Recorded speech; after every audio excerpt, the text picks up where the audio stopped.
মুখ্যমন্ত্রীর উদ্দেশ্যে সুপ্রিম কোর্টের প্রধান বিচারপতি বলেন যে কোনো মৃতের নাম ভোটার লিস্টে থাকুক তা নিশ্চয়ই আপনি চান না, কেউ পশ্চিমবঙ্গ থেকে চলে গেলে তারও নাম থাকুক তাও নিশ্চয়ই চান না। অন্যদিকে মুখ্যমন্ত্রী বলেন আমার কাছে কিছু ছবি আছে, আপনি চাইলে দেখাতে পারি। বিয়ের পরে পদবি পরিবর্তনের জন্য নাম বাদ দেওয়া হচ্ছে, বললেন মুখ্যমন্ত্রী মমতা বন্দ্যোপাধ্যায়।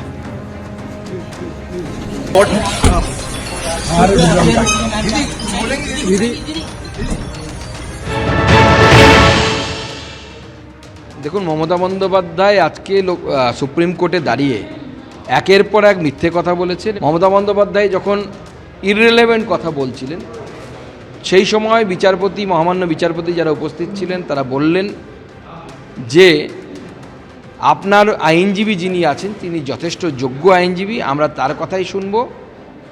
অর্থাৎ প্রকারান্তরে বলে দেয়া যে আপনি আর বেশি বকবক করবেন না, আপনার কথা আমরা শুনতে চাই না। একজন মুখ্যমন্ত্রীকে তো এর থেকে ভদ্র ভাষায় কেউ শাট আপ বলতে পারে না। সুপ্রিম কোর্ট সেটা বলেছে। মমতা বন্দ্যোপাধ্যায় যখন বলেছেন যে আধারকে কোর্ট বলেছেন মান্যতা দিতে, কিন্তু আধারকে ইলেকশন কমিশন মান্যতা দিচ্ছে না, তখনও সুপ্রিম কোর্ট মহামান্য বিচারপতি স্পষ্ট বলে দিয়েছেন please read the Aadhaar act. এর থেকে ভালো আর কি বলবে যে আপনি জানেন না, আপনি না জেনে শুনে মূর্খের মতো এখানে চলে এসেছেন। আমি এর আগেও বলেছিলাম যে উত্তম কুমার একটি হিন্দি সিনেমা করেছিলেন, সব বাংলা সিনেমা হিট, কিন্তু একটা হিন্দি সিনেমা করেছিলেন, তার নাম হচ্ছে ছোটি সি মুলাকাত, সেটা ফ্লপ করেছিল। তো মমতা বন্দ্যোপাধ্যায়ের এই ছোটি সি মুলাকাত ফ্লপ। রাজনৈতিকভাবে কি তাৎপর্যপূর্ণ সেটার থেকেও বেশি হচ্ছে সাধারণ মানুষের কথা বলেছেন উনি। ওখানে গিয়ে কিন্তু বলেছেন যে আমি কিন্তু পলিটিক্যাল পার্টি, আমার পার্টির হয়ে বলতে আসিনি। এবং সবচেয়ে বড় কথা, কত সুন্দরভাবে তিনি মানুষের যে কথা সেই কথাগুলো ব্যাখ্যা করেছেন। মানুষের কিসের জন্য অসুবিধে, কি কাজগুলো করা হচ্ছে, কি কাজগুলো ইলেকশন কমিশনের পক্ষ থেকে করা হচ্ছে যেগুলো আইন বহির্ভূত, সেগুলো উনি বলেছেন। যেমন মাইক্রো অবজারভার, কোথাও মাইক্রো অবজারভারের কোনো কিছু নির্ধারিত নেই, কোনো আইনের কোনো বইতেই নির্ধারিত নেই, সংবিধানে নেই, রিপ্রেজেন্টেশন অফ পিপলস অ্যাক্টে নেই, কোনো জায়গায় এদের কোনো ম্যানুয়ালে নেই, কোথাও নেই। তাহলে এরা কি করে মাইক্রো অবজারভার হয়ে প্রত্যেকটার ওপরে এরকমভাবে নিজেদের এখতিয়ারের মধ্যে সব কিছু নিয়ে আসছে।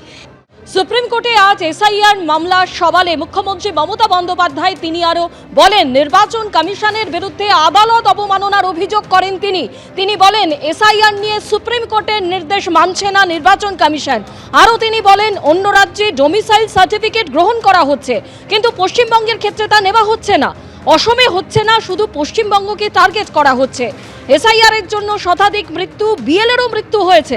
৮৩০০ মাইক্রো অবজারভার দিয়ে নাম ডিলিট করা হচ্ছে। হঠাৎ ভোটের আগে ২৪ বছর পরে কেন এসআইআর, প্রশ্ন তোলেন মুখ্যমন্ত্রী মমতা বন্দ্যোপাধ্যায়।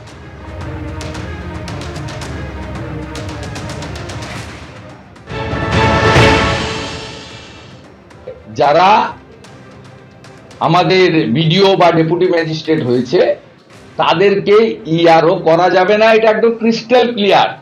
আমি আশা করি এর পরের দিন শুনানিতে খুব ভালো জায়গায় ফেঁসেছেন মুখ্যমন্ত্রী। সুপ্রিম কোর্ট বলেছে যে আপনি কম্পিটেন্ট অফিসারকে স্পেয়ার করেছেন, তালিকা দেন। তালিকা সবার কাছে আছে, আমার কাছে আছে। 294 অ্যাসেম্বলি, 294 ইআরও, 225টা ইআরও যারা ইলেকশন কমিশনের গাইডলাইন বা অন্য রাজ্যের গাইডলাইন অনুযায়ী ইআরও হতে পারেন না, ইনারা ইআরও করেছেন। আপনি বলবেন সংখ্যা নেই, আমি বলি 300-র উপরে ডাইরেক্ট WBCS অফিসার রয়েছেন। এখনো 10 জন আইএএস অফিসারকে বসিয়ে রেখেছেন যাদেরকে আপনি এসডিও করতে পারেন। সুপ্রিম কোর্ট অনুভব করেছে যে লজিক্যাল ডিসক্রিপেন্সির নাম করে অত্যাচার হচ্ছে, নোটিশ ইস্যু হয়েছে। এই মাইক্রো অবজারভার কিভাবে অ্যাভয়েড করা যায় তার পথ খোঁজা শুরু হয়েছে এবং নির্বাচন কমিশন আজ কার্যত মমতা বন্দ্যোপাধ্যায় ঝড়ের মুখে লেজে গোবরে হয়েছে। এবং প্রধান বিচারপতি মহামান্য সুপ্রিম কোর্টের তিনি যেভাবে নির্বাচন কমিশনকেও যে পর্যবেক্ষণ এবং নির্দেশ দিয়েছেন তা কার্যত মমতা বন্দ্যোপাধ্যায় এবং তৃণমূল কংগ্রেস বা রাজ্য সরকার যা যা অভিযোগ তুলেছেন সেগুলিতে মান্যতা দিয়েছে সুপ্রিম কোর্ট। এর আগে একবার মান্যতা দিয়েছিল। আজ স্বয়ং মমতা বন্দ্যোপাধ্যায় এইরকম নেত্রী যদি সামনে থেকে দাঁড়িয়ে লিড করেন, তাহলে তো প্রতিপক্ষ এমনিতেই প্রথমেই তারা অর্ধেক হেরে শুরু করে। মুখ্যমন্ত্রী মমতা বন্দ্যোপাধ্যায় এসআইআর এর শুনানিতে আরও আজকে সওয়াল করেন যে বিজেপি শাসিত রাজ্য থেকে মাইক্রো অবজারভারদের নিয়ে আসা হয়েছে ভোটারদের নাম ডিলিট করার জন্য। এই নিয়ে নির্বাচন কমিশনের তরফে বলা হয় যে পর্যাপ্ত সাহায্য রাজ্যের তরফে পাওয়া যায়নি, অসহযোগিতা করেছে রাজ্য, তাই বাধ্য হয়ে মাইক্রো অবজারভার নিয়োগ করা হয়েছে। পর্যাপ্ত ক্লাস 2 অফিসার না পাওয়ায় কাজ চালাতে অসুবিধা হচ্ছিল। ক্লাস 2 অফিসারের বদলে অঙ্গনওয়াড়ি কর্মীও দিয়েছিল রাজ্য, বলা হয় নির্বাচন কমিশনের তরফে।